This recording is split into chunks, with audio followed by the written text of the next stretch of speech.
আমরা নবম শ্রেণীর প্রথম পর্যায়ক্রমিক মূল্যায়নের ভৌত বিজ্ঞানের মধ্যশিক্ষা পর্ষদ প্রদত্ত নমুনা প্রশ্নপত্রের উত্তরগুলো আলোচনা করব। তো গ্রুপ এতে গ্রুপের প্রশ্ন প্রথমে, এগুলো 1 নম্বরের। 1-এর আয়তে দিয়েছে আয়তন একটি লব্ধ রাশি, এটি কয়টি প্রাথমিক বা মৌলিক রাশি দিয়ে গঠিত?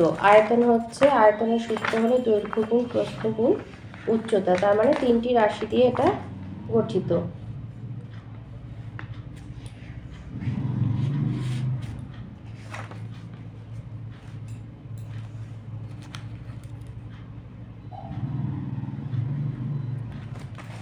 দুইতে দিয়েছে প্রদত্ত কোনটি রাশি নয় একটি বুলেট। 3 দিয়েছে প্রদত্ত কোনটি ত্বরণে মাত্রীয় সংকেত L T⁻²। 4 তুমি সুতোয় বেঁধে একটি ঢিলকে ঘোরাচ্ছ, ঢিলটির গতি হবে ঘূর্ণন। 5 পরস্পর সমান্তরালে একই দিকে একই বেগে ধাবমান এমন দুটি ট্রেনের যাত্রী একে অপরকে দেখবে স্থির অবস্থায়। 6 নিউট্রনবিহীন মৌলটি হলো সাধারণ হাইড্রোজেন। 7 নিচের কোনটি স্বতঃস্ফূর্তভাবে ইউরেনিয়ামের মতো ভারী মৌলের কেন্দ্রক থেকে নির্গত হয় এবং ধনাত্মক আধানগ্রস্ত আলফা কণা। 7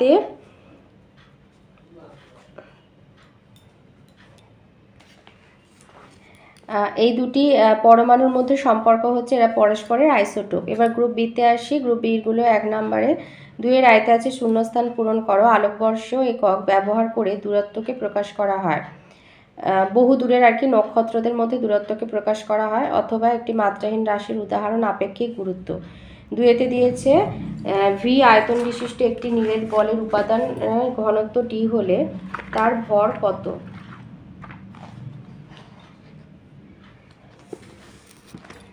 এই যে ঘনত্বের সঙ্গে বস্তুর ভরের সম্পর্ক কি, বা ভি আয়তন বিশিষ্ট একটি নিরেট বলের উপাদানের ঘনত্ব ডি হলে তার ভর কত? তাহলে কোনো পদার্থের একক আয়তনের ভরকে ওই পদার্থের ঘনত্ব বলা হয়। পদার্থের ভর এম আর আয়তন ভি হলে সংজ্ঞা অনুসারে ঘনত্ব ডি সমান m/v। 3-এতে দিয়েছে সমবেগে ধাবমান একটা বস্তু চলার পথটি কেমন হবে? সময় অক্ষের সমান্তরাল হবে। অথবা প্রদত্ত সরণ সময় লেখচিত্রে ওপি লেখটি থেকে তুমি বস্তুটির বেগ সম্পর্কে কি ধারণা করতে পারো? সমবেগে গতিশীল। 4-এ দিয়েছে কোনো চলমান বস্তুকণার ভর এবং তার উপরে ক্রিয়াশীল বল উভয়কেই অর্ধেক করা হলে বস্তুটির ত্বরণের কিরূপ পরিবর্তন হবে? ত্বরণ একই থাকবে। 5-এ দিয়েছে একটি বস্তুকণা বৃত্তাকার পথে সমান সময়ে সমান দূরত্ব অতিক্রম করছে, বস্তুটি কীরকম গতিতে আছে? সমত্বরণের গতিতে আছে। 6 পরমাণু নিউক্লিয়াসের মধ্যে ক্রিয়াশীল নিউক্লিয় বলের একটি বৈশিষ্ট্য লেখো।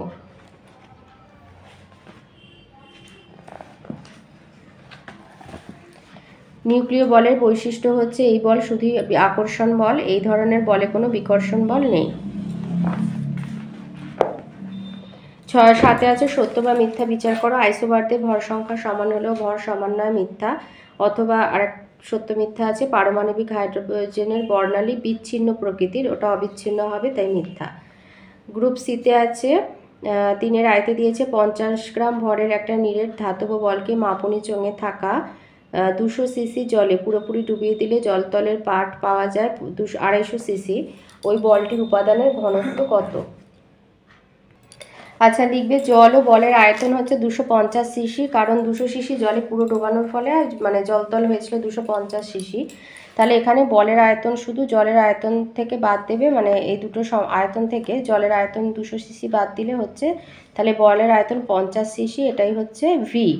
আর বলের ভর এম হচ্ছে 50 গ্রাম, তাহলে বলের উপাদানের ঘনত্ব ডি সমান m/v, তার মানে 50/50 1 গ্রাম পার সিসি। 2 দিয়েছে ওজনের বাক্সে বাটখারাগুলোর ভর 5:2:2:1 অনুপাতে থাকার কারণ কি? এই উত্তরটা লিখবে যে তুলা যন্ত্রে ব্যবহারের জন্য 1 গ্রাম থেকে 100 গ্রাম পর্যন্ত এবং 10 মিলিগ্রাম থেকে 500 মিলিগ্রাম পর্যন্ত বিভিন্ন ভরের বাটখারা থাকে। গ্রাম বাটখারাগুলি সাধারণত পিতল বা স্টিল এবং মিলিগ্রাম বাটখারাগুলি অ্যালুমিনিয়ামে নির্মিত হয়। এদের ভরের অনুপাত 5:2:2:1।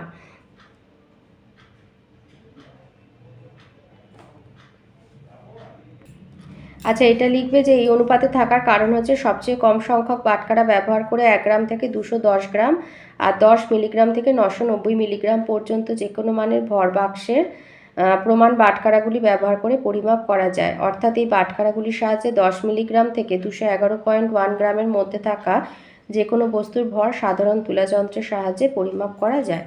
এইটা লিখে দেবে।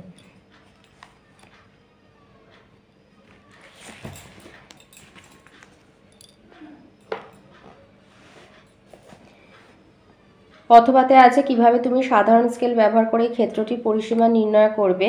তো এই ক্ষেত্রটি হচ্ছে একটি উপবৃত্তাকার ক্ষেত্র। তো এটা বৃত্ত ধরো, তো এর স্কেলের সাহায্যে এই পুরোটার প্রথমে ব্যাস নির্ণয় করবে, করে ব্যাসার্ধ বের করে এবার বৃত্তের মানে পরিধি বার করার যে সূত্র আছে সেই সূত্রে ফেলে পরিসীমাটা বার করে নেবে, নির্ণয় করবে। 3-তে দিয়েছে এক ব্যক্তি পশ্চিম দিকে 4 কিলোমিটার এবং উত্তর দিকে 3 কিলোমিটার গেল, তাহলে ওই ব্যক্তির স্মরণ কত?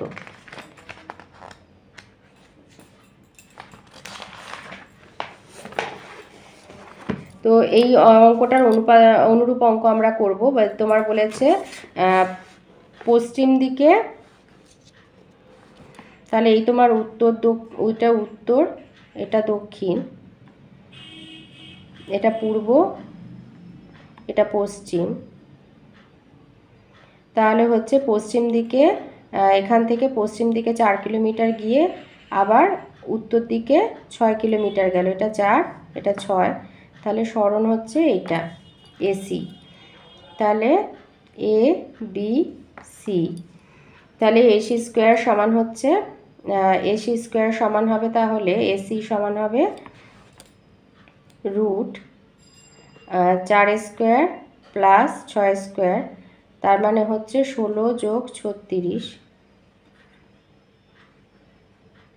এই সরি 3 স্কোয়ার মানে 9, 25, তার মানে হচ্ছে 5 কিলোমিটার। ওই ব্যক্তি স্মরণ হবে 5 কিলোমিটার। এ থেকে সি এর দিকে, অর্থাৎ উত্তর পশ্চিম দিকে হবে, উত্তর পশ্চিম দিকে স্মরণ হবে।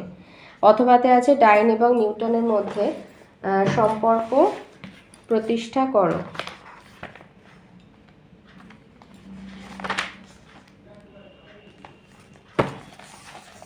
এই যে নিউটন এবং ডাইনের মধ্যে সম্পর্ক, 1 নিউটন সমান 1 kilogram into 1 metre per second square মানে 1000 gram into 100 centimetre per second square মানে 10⁵ ডাইন। 4-এ আছে প্রাত্যহিক জীবনে একটি ঘটনার উল্লেখ করে স্থিতিচার্য ব্যাখ্যা করো। স্থিতিচার্য কাকে বলে? বাহ্যিক অপ্রতিমিত বলের অনুপস্থিতিতে কোনো স্থির বস্তু চিরকাল স্থির অবস্থায় থাকার প্রবণতাকে স্থিতিচার্য বলা হয়ে থাকে। যেমন কোনো গাড়ি হঠাৎ চলতে শুরু করলে দাঁড়িয়ে থাকা বা সিটে বসে থাকা কোনো যাত্রী পিছন দিকে হেলে পড়ে। গাড়ি স্থির থাকলে যাত্রীর সম্পূর্ণ দেহ স্থির থাকে। হঠাৎ গাড়ি চলতে শুরু করলে যাত্রীর দেহের নিচের অংশ গাড়ির সংলগ্ন বলে গতিশীল হয়। দেহের উপরের অংশে স্থিতিচার্যের জন্য তখনও স্থির অবস্থায় থাকতে চেষ্টা করে, তাই যাত্রী পিছন দিকে অর্থাৎ গাড়ির গতির বিপরীত দিকে হেলে পড়ে। অথবাতে আছে বায়ু শূন্যস্থানে পাখি উঠতে পারে না কেন? এখানে লিখবে বায়ু শূন্যস্থানে পাখি বায়ুর প্রতিক্রিয়া বল পায় না, তাই বায়ু শূন্যস্থানে পাখি উঠতে পারে না। এই যে পাখি ডানা দুটির ওপর অসমান বল প্রয়োগ করে লব্ধ প্রতিক্রিয়া বল দ্বারা নিজের গতির অভিমুখ পরিবর্তন করে, আর বায়ু শূন্যস্থানে পাখি বায়ুর প্রতিক্রিয়া বল পায় না, তাই বায়ু শূন্যস্থানে পাখি উঠতে পারে না। 5-এ আছে একটি চলমান বস্তুর বেগ সময় লেখচিত্র দেওয়া হলো। চিত্রটির কোন অংশটি বস্তুকণার শূন্য ত্বরণ বোঝাচ্ছে? এ বি শূন্য ত্বরণ বোঝাচ্ছে, কারণ এই সময় সমগতিতে গতিশীল।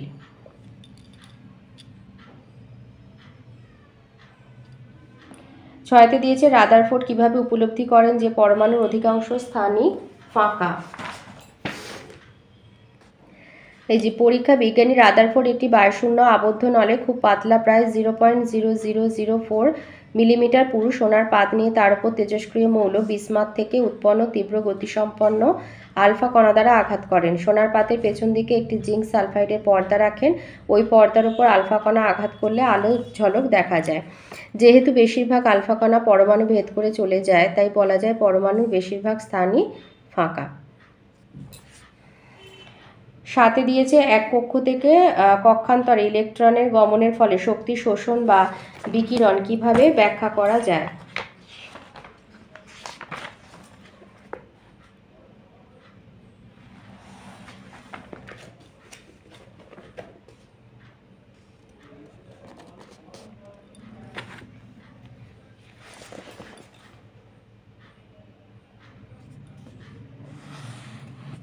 এই পয়েন্টটা দেবে। 2 নাম্বার, যেহেতু যে কোনো স্থায়ী উচ্চতর শক্তিস্তর থেকে যদি কোনো ইলেকট্রন নিম্নতর শক্তিস্তরে নেমে আসে তবে ওই ইলেকট্রন থেকে খানিকটা শক্তি বেরিয়ে আসে এবং তখন ইলেকট্রনটি নির্দিষ্ট পরিমাণ শক্তি তরঙ্গের আকারে বিকিরণ করে। আবার কোনো নির্দিষ্ট নিম্নতর শক্তিস্তর থেকে কোনো ইলেকট্রন উচ্চতর শক্তিস্তরে গেলে ইলেকট্রন নির্দিষ্ট পরিমাণ শক্তি শোষণ করে। এই 4 পয়েন্টটা দিয়ে দেবে।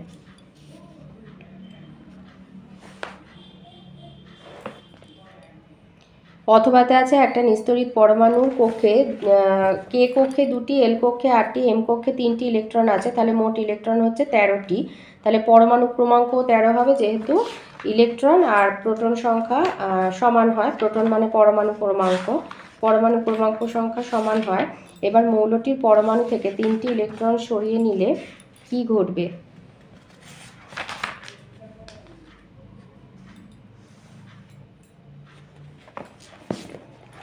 তো মৌলটা যদি এক্স হয়, সেখান থেকে যদি 3টে ইলেকট্রন যদি মাইনাস হয় তাহলে সেটা হয়ে যাবে x3 প্লাস।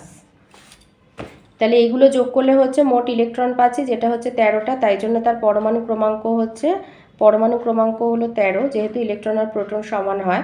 আর মৌলটির পরমাণু থেকে 3টে ইলেকট্রন সরিয়ে নিলে মৌলটা যদি এক্স হয়, এখানে কি মৌল বলেনি, তো অ্যালুমিনিয়ামই হতে পারে।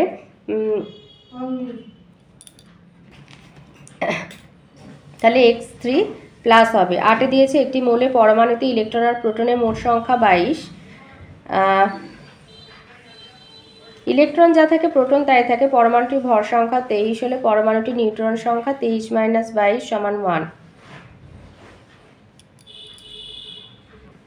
গ্রুপ ডিতে আসি। গ্রুপ ডিতে 4-এর আয়তে দিয়েছে তুলাযন্ত্রের বাহুর দৈর্ঘ্য অসমান হলে বস্তুর প্রকৃত ভর কিভাবে নির্ণয় করবে? এই যে অসম দৈর্ঘ্যের বাহুযুক্ত তুলাদণ্ডে বিশিষ্ট তুলাযন্ত্রের সাহায্যে বস্তুর সঠিক ভর নির্ণয়। তুলাদণ্ডের বাহু দুটির দৈর্ঘ্য সমান না হলে ভর পরিমাপে ত্রুটি দেখা যায়। এক্ষেত্রে বস্তুটিকে একবার বাম তুলাপাত্রে এবং একবার ডান তুলাপাত্রে রেখে ভর নির্ণয় করতে হবে। ধরা যাক দুই ক্ষেত্রে বস্তুটির ভর যথাক্রমে m1 আর m2, তাহলে সঠিক ভর m = √m1 m2। অথবাতে দিয়েছে একটি মাপনী চোঙের সাহায্যে তুমি কিভাবে একটি 1 ফোঁটা জলের আপাত আয়তন নির্ণয় করবে? এই উত্তরটা লিখবে যে একটি সরু আকৃতির মাপনী চোঙে ড্রপারের সাহায্যে 100 ফোঁটা জল ফেলা হলো। এই জলের আয়তন মাপনী চোঙের গায়ে কাটা দাগ থেকে জানা গেল। ধরি আয়তন v/cc, সুতরাং ড্রপারটির 1 ফোঁটা জলের আয়তন v/100 cc।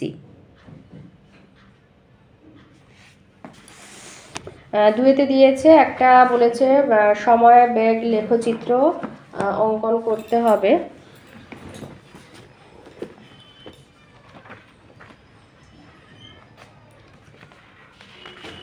তো এই লেখচিত্রটা মোটামুটি এরকম হবে। এখানে যেমন ধরো 0 0 আছে সময় আর বেগ, তারপরে 5 10 10 20 সব সময় যা, তার সাথে বেগ হচ্ছে দ্বিগুণ বাড়ছে। তো এখানেও দেখো সেই হিসাবে সময় আর বেগের এটা দেওয়া রয়েছে 2 4 4 8 6 12 সব দ্বিগুণ করে বাড়ছে। তো মোটামুটি লেখচিত্রটা এইরকম হবে।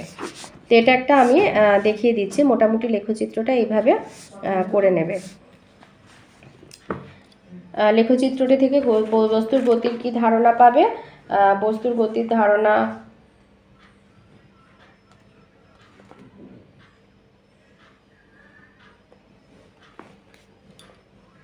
তো গতির ধারণা, বস্তুর গতির কি ধারণা পাবে? লিখবে যে বস্তুটি সমত্বরণে গতিশীল।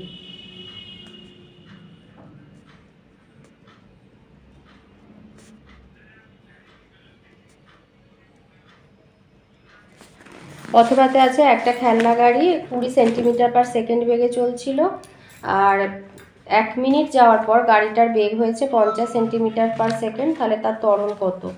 তো ত্বরণ সমান হচ্ছে এ সমান, ত্বরণ যদি এ ধরি তাহলে v - u/t। তো এখানে আমাদের ইউ মানে হচ্ছে প্রাথমিক বেগ ইউ। তো প্রাথমিক বেগ ইউ হচ্ছে 20 সেন্টিমিটার। 1 মিটার সমান হচ্ছে 100 সেন্টিমিটার। তো এটাকে মিটারেও নিয়ে যাওয়া যায়, তো এভাবে রেখে দিয়েছি। ত্বরণ হবে তাহলে v - u/t 50 - 20/1, তার মানে 30 সেন্টিমিটার/সেকেন্ড স্কয়ার ত্বরণ সৃষ্টি হবে। তিনেতে দিয়েছে রাদারফোর্ডের পরমাণু মডেলের ত্রুটিগুলি আলোচনা করো। এটা আমি অভিনব থেকে দিচ্ছি, 71 পাতায় আছে। এই যে রাদারফোর্ডের পরমাণু মডেলের সীমাবদ্ধতা, এটাই হচ্ছে ত্রুটি। ইলেকট্রন আধানযুক্ত কণা হওয়ায় ম্যাক্সওয়েলের তড়িৎচুম্বকীয় তত্ত্ব অনুসারে আবর্তনরত অবস্থায় ইলেকট্রন প্রতি মুহূর্তে শক্তি বিকিরণ করবে এবং এর ফলে এর গতিশক্তি ক্রমশ হ্রাস পাবে। ক্রমহ্রাসমান গতিশক্তির জন্য ইলেকট্রনের ঘূর্ণন বেগ এবং কক্ষপথের ব্যাসার্ধ কমতে কমতে একসময় ইলেকট্রন নিউক্লিয়াসের ওপর পতিত হবে এবং পরমাণুর ইলেকট্রনীয় গঠনের অস্তিত্ব থাকবে না। কাজেই পারমাণবিক কক্ষপথের সুস্থিতির ব্যাখ্যা এই মডেলে নেই। 2 হচ্ছে তড়িৎচুম্বকীয় তত্ত্ব অনুসারে নিউক্লিয়াসকে কেন্দ্র করে ঘূর্ণায়মান ঋণাত্মক আধানযুক্ত ইলেকট্রন থেকে নিরবিচ্ছিন্নভাবে ক্রমাগত শক্তি বিকিরিত হলে পারমাণবিক বর্ণালী নিরবিচ্ছিন্ন হওয়া উচিত, কিন্তু বাস্তবে রেখা বর্ণালী বা বিচ্ছিন্ন বর্ণালী পাওয়া যায়। সুতরাং রাদারফোর্ডের বর্ণিত পরমাণুর গঠন রেখা বর্ণালী সৃষ্টির কারণ ব্যাখ্যা করতে পারে না। আরও দুটো ত্রুটি হচ্ছে পরমাণুর গঠন সম্বন্ধে কিছুটা গুণগত ধারণা দিলেও ইলেকট্রনের কক্ষপথের আকার বা ব্যাসার্ধ সম্পর্কে কোনো ধারণা দেয় না। আর 4, বিভিন্ন কক্ষপথে আবর্তনরত ইলেকট্রনের গতিবেগ ও গতিশক্তি সম্পর্কে কোনো ধারণা দেয় না। অথবাতে আছে রাদারফোর্ড কেন নিউট্রনের অস্তিত্ব অনুমান করতে বাধ্য হয়েছিলেন আর পরীক্ষামূলকভাবে নিউট্রন আবিষ্কার করেন কোন বিজ্ঞানী। এইখান থেকে লিখবে যে পারমাণবিক ভরের স্কেল অনুযায়ী একটি প্রোটনের ভর 1 একক এবং ইলেকট্রনের ভর নগণ্য ধরা হয়। এখন পরমাণু ইলেকট্রন এবং প্রোটন দ্বারা গঠিত হলে পরমাণুর ভর পরমাণুতে উপস্থিত মোট প্রোটনের ভরের সমান হবে, যেহেতু ইলেকট্রনের ভর নগণ্য। কিন্তু দেখা যায় হাইড্রোজেন পরমাণু ছাড়া অন্য কোনো পরমাণুর ভর তাতে অবস্থিত মোট প্রোটন সংখ্যার ভর অপেক্ষা বেশি হয়। সুতরাং পরমাণুতে প্রোটন ছাড়াও অন্য কোনো ভারী নিস্তড়িত কণা উপস্থিত থাকে। এই পার্থক্য ব্যাখ্যা করবার জন্য 1920 খ্রিস্টাব্দে রাদারফোর্ড পরমাণুর মধ্যে নিস্তড়িত এবং 1 একক ভরযুক্ত কণার কল্পনা করেন এবং তাই তিনি নিউট্রনের কণার কথা ভাবতে বাধ্য হয়েছিলেন। আর 1932 খ্রিস্টাব্দে রাদারফোর্ডের ছাত্র জেমস অ্যাডউইক নিউট্রন কণারূপে চিহ্নিত করেন। তাহলে নিউট্রন কণা আবিষ্কার করেন 1932 খ্রিস্টাব্দে রাদারফোর্ডের ছাত্র জেমস অ্যাডউইক।